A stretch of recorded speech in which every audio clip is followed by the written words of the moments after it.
So this is my first episode in what I'm calling art theory.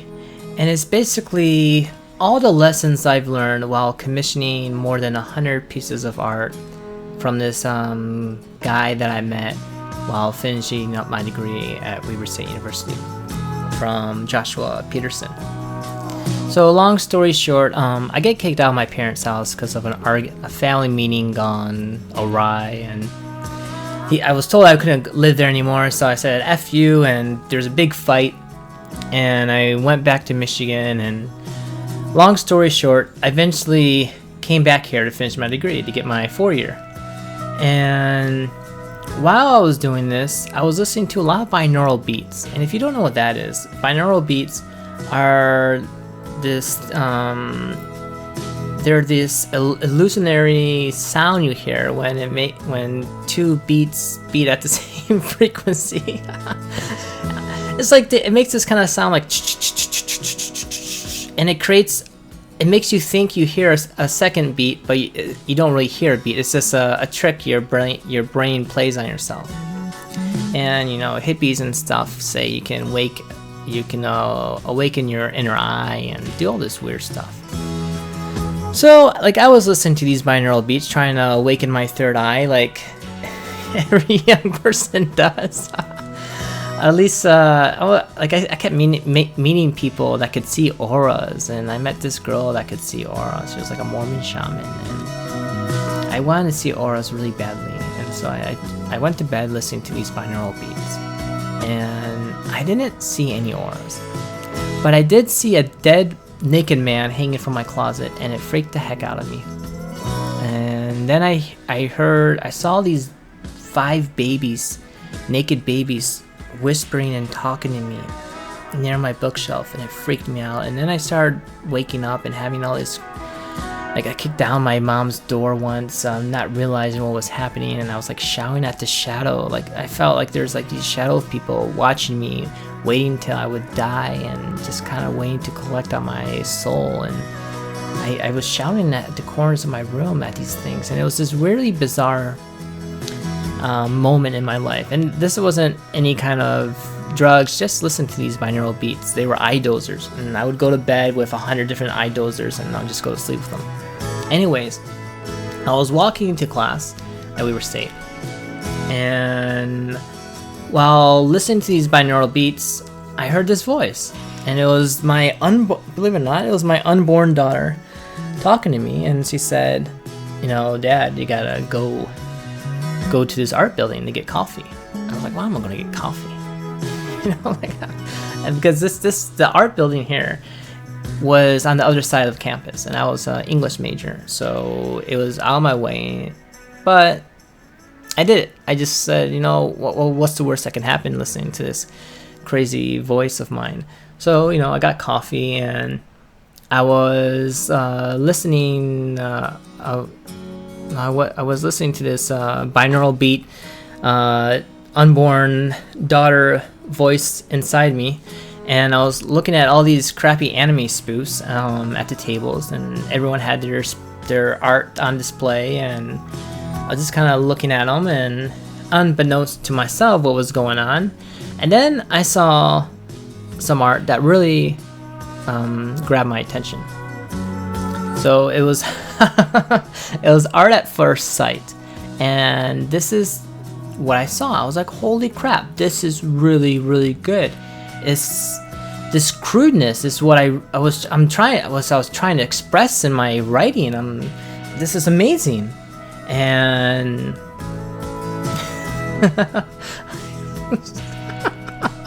it's like this such a safety thing. Like this crazy rat. And so there's this big giant ogre of a man, and I said, hey, what's your name? And it's like, oh, my name is Joshua Petersen.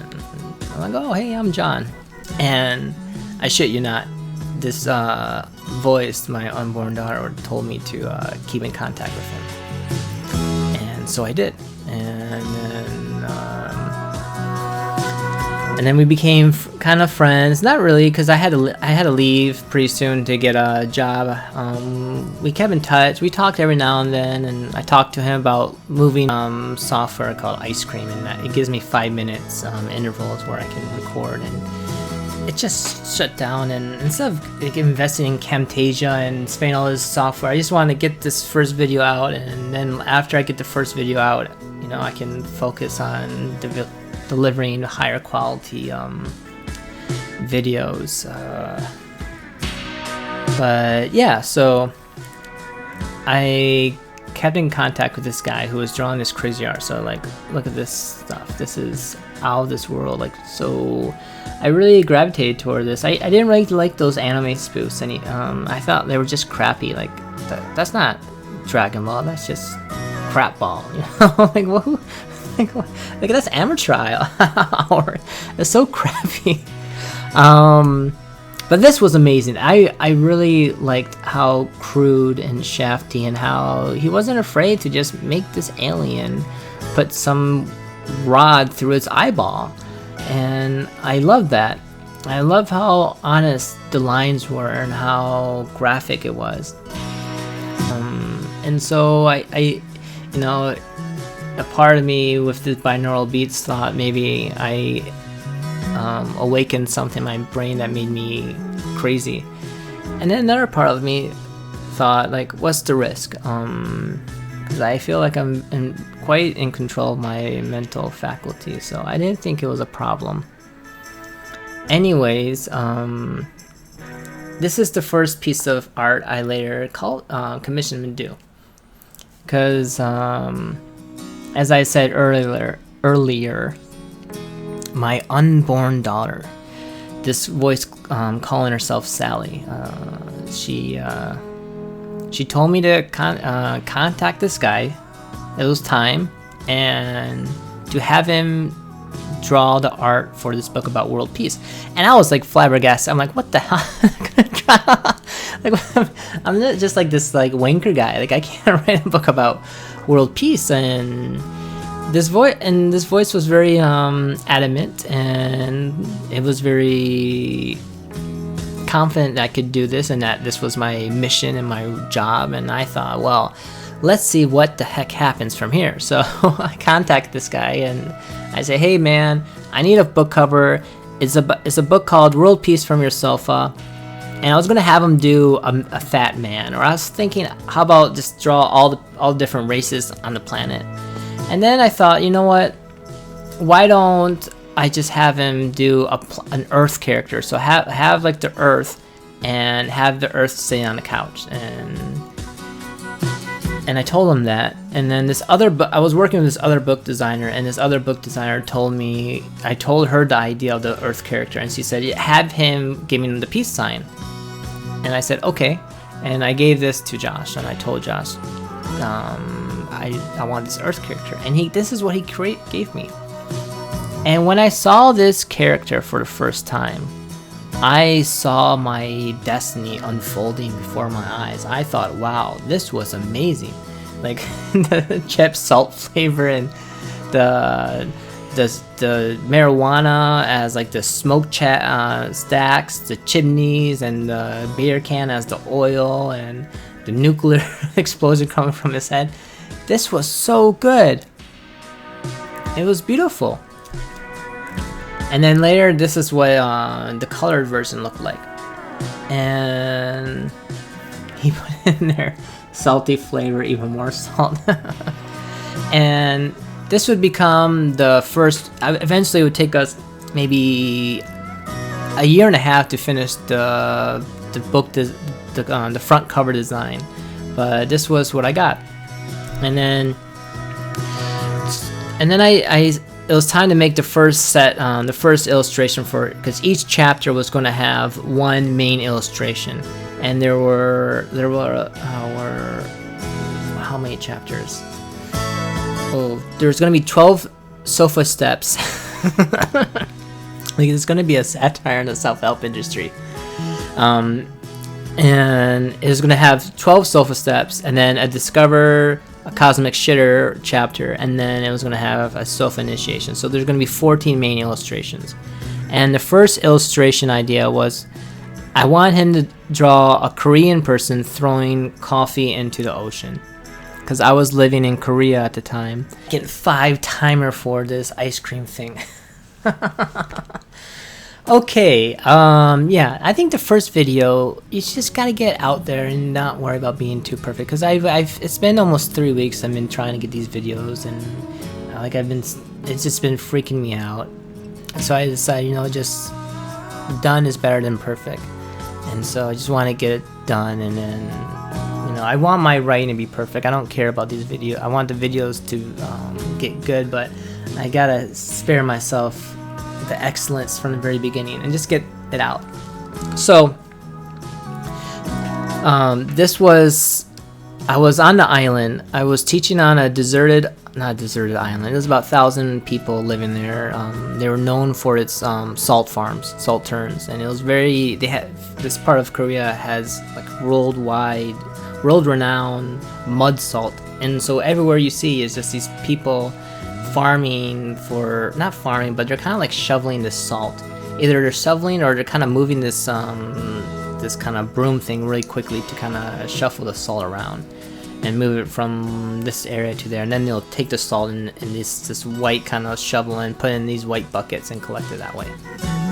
So I was on this salt island, and this salt island was renowned for its salt slaves. They had a story broke out just before I got there about this homeless man that he was lured to the salt islands, the Angel Islands off the coast of Mokpo, and he was lured there for a job. And once he got there, he was thrown into this salt turn in the middle of nowhere, because there's the school. The biggest attraction in this island is the middle school. That tells you how tiny it is, and there's no coffee shops. There's some dog restaurants where you can see them take the dogs and make them into dog soup, you know, bositang, and you know, all those stereotypes that you hear about Asia. You know, they eat dogs and all that. It was true in the countryside, not in the big cities like Seoul and Busan and Daegu, but in the countryside where there's no one there. The way you think of maybe the stereotypical way you think of Asia is true, and it was crazy. So, you know, seeing these dogs being replaced, hearing about these salt slaves trying to run and become free, and I was like, what am I up for? Anyways, when I was there, I was waiting for my ferry to go, because I had 2 travel schools, and I would travel to one school to the next on these ferries. And while I was waiting for this ferry, I was just looking at the ocean, and I was just meditating on the waves, because the waves looking at the ocean made me feel at peace with myself.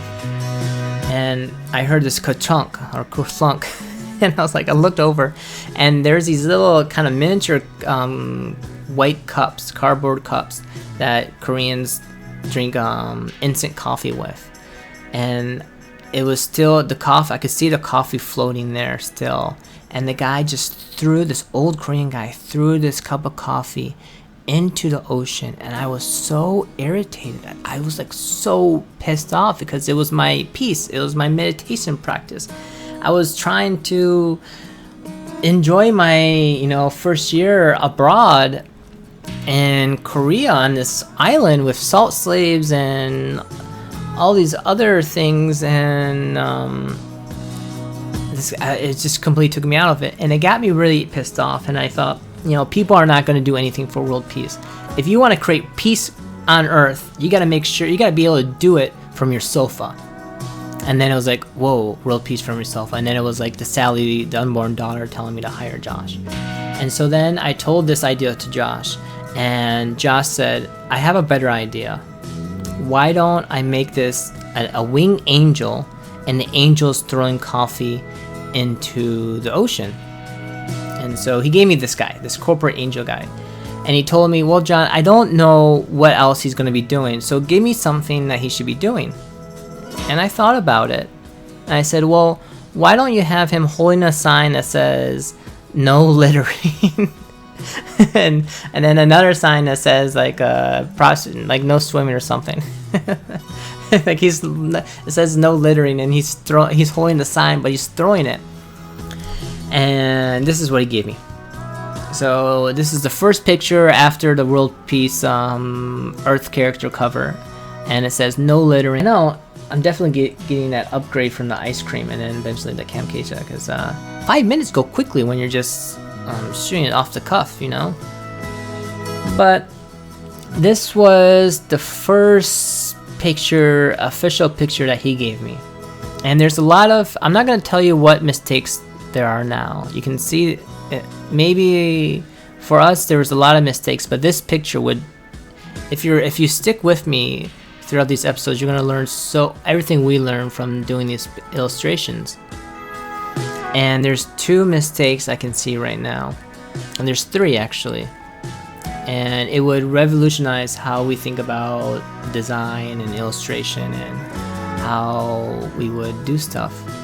But eventually he would color it. Like, I was going to have the pictures colored. I would just want it black and white to save money on the product, because I was afraid of having a book that would cost $100 because there's all these pictures in there. But he convinced me to put some color, and then so I relented, and then this is what he gave me. If you see the head got bigger. You got the halo, the black halo. Oh, that would have been cool if it kept it, but the halo floating, the coffee he's dumping, the no littering, but $500,000 penalty, warning, unsafe for swimmers. So this is what he gave me. And I learned, the first lesson I learned was about tennis matching. Whereas I would have an idea, and then I would serve this idea to him, and then unlike like a lot of people that do art or commission art, they just do what the client wants. But Josh always had this like streak, this kind of, he wanted to do art that was great, and he didn't want to just get a paycheck for it. So he'd always question me. He was always debating ideas, and he wouldn't accept a lame idea. He wanted a strong idea. So he took this idea and bounced it back, and then I had this. Then I took the refined idea and then put the signs up, and he added the color, and we developed this concept of not one person having the full picture or the full idea. That if we wanted to create art, we needed to collaborate and make sure that the idea was strong enough to work with.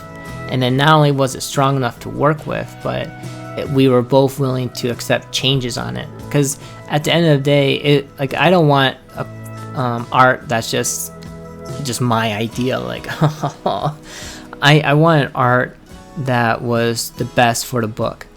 Because I wanted what was best for the book. I didn't want what's best for me. I wanted what would best tell this story about, this binaural beats and this Mormon shaman, and hearing my unborn daughter's voice tell me to write a book about world peace, and then hiring Josh, and moving to South Korea and living on this island with salt slaves and all these salt farms and all these dogs being eaten, I would be falling asleep, and I've been hearing these dogs whining and whimpering, and I hear this, and then I wake up the next day, and those dogs are gone, and then there's this puppy where this grown-up dog would be, and I just walk through this alleyway of grown adult dogs, and then when I come back, they're all replaced with puppies, and then I see the puppies grow up and grow old, and then they get replaced. I see younger pups, and then my student comes up to me and says, "John teacher, I just ate dog." I'm like, what?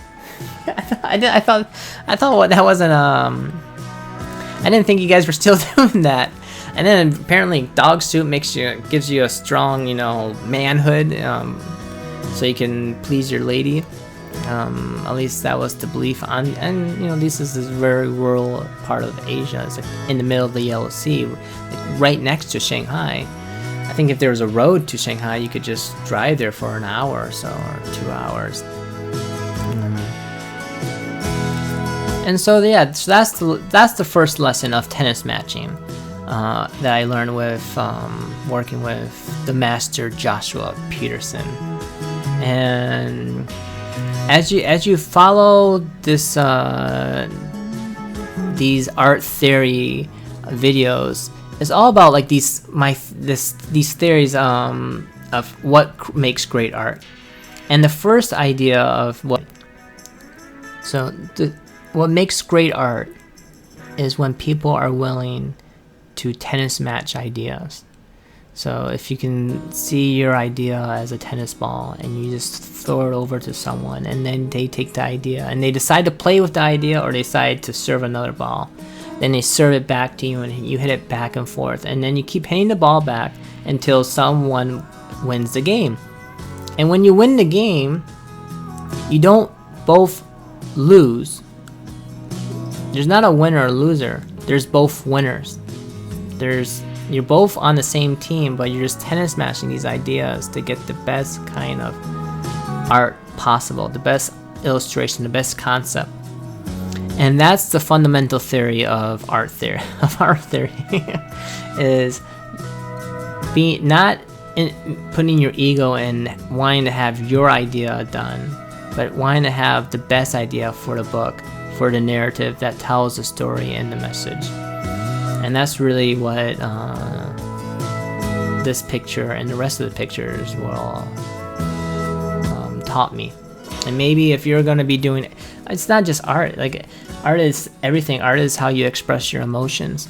So if you're working in design, or if you're working in engineering, or if you're working in culinary, anywhere where you have two people meeting and exchanging ideas to create something. Whenever you want to create something, you got to be willing to tennis match. It's not baseball, it's tennis match, and you're throwing ideas back and forth. It's not about winning or losing. It's just about throwing the ball over until the ball finally stops, and you both win with this great concept, this great idea you can both work with that has a little bit of everyone's ideas. And it doesn't matter who first serves the ball, it just matters when the ball finally hits the net that you're done and you can go create this great idea. Okay, so if you want to throw me a frickin' bone, you can go on the link and you can support this whole book project and this whole art project by going and looking at the shirts. And if you think the shirts are crap, then you can just say whatever. But if you like the shirts, if you if you like the beer line, beer is my post-workout drink, then give it a shot. And it only ships in the United States, but if you want to throw me a freaking bone and if you want to support the channel, then go over to Amazon and look at those shirts, and you can buy one of the pieces of art and you can wear it every day. This would be the final version. This is actually after 5 years of working with them, and you see how much the art has evolved, which is really cool. Alright, well, thanks for listening to my story, and I'll see you on the next episode.